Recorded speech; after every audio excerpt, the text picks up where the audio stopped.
leku zeru eta lurrak, izarta ilargi eguzkiak, krista baizia animaliak, urgezak eta gazileak.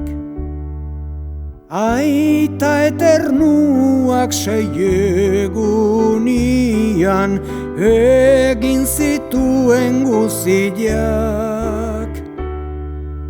Mereziduta eman zaizkagun eskerrak eta graziak. Aita eternuak Adan eta Eba egin zituen aurrena, lehendabiziko giza semia, emakumia urrena. Baratza frutaz bete-betian, sartu zituen barrena. Baina ez zuten ondo kumplitu, eman zitzaien ordena.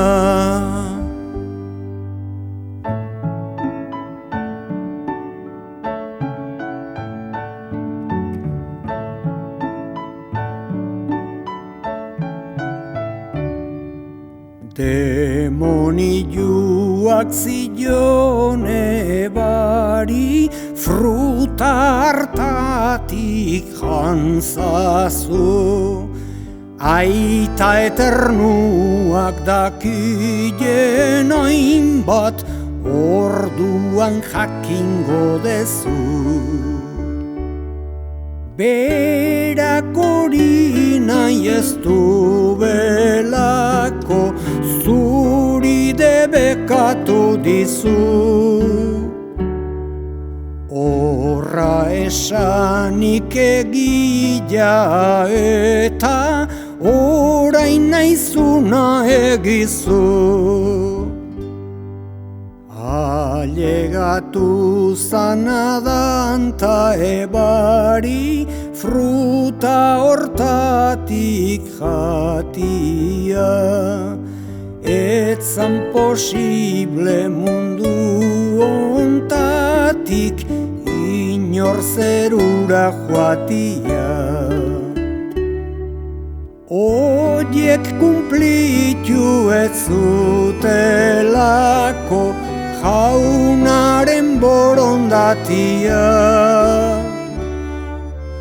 Itxi ziguten guzientzako zabalik zegonatia.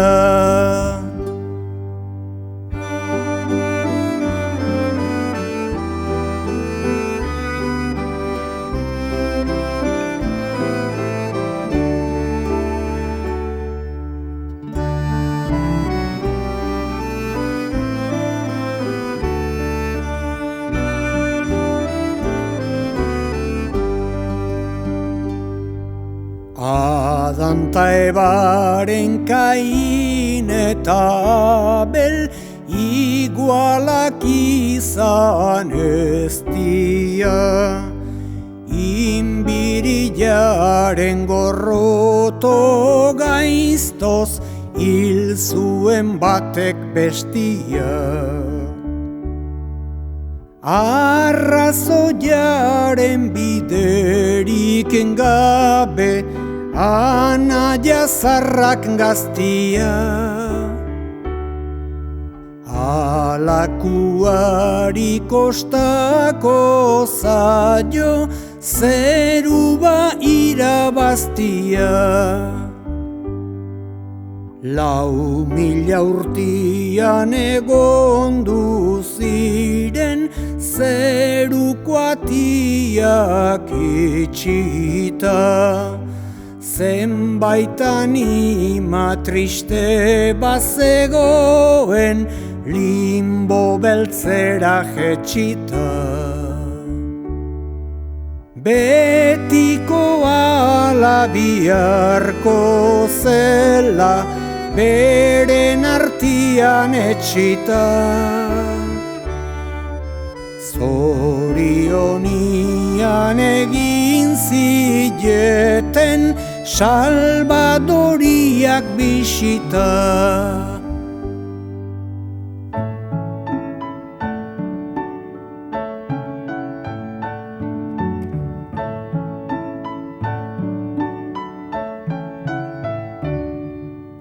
Hamaika biderletu izan det, lehengo dotrina zarretik. Gezurra esan da ez gera libre, pekatuaren zorretik. Bi bidetara partitu biaugu, Jesu Kristoren aurretik. Ezkerretikan juaten denak pagatuko du larrutik. Kondenatu benazken fineko penagarrizko pausuak. Bitz bakarrak esango dizke gure jauna morosuak. Orain ez dago barkaziorik, kumplitu dira plazuak. Zere ordaina emango dizu, serbitu dezun maisuak.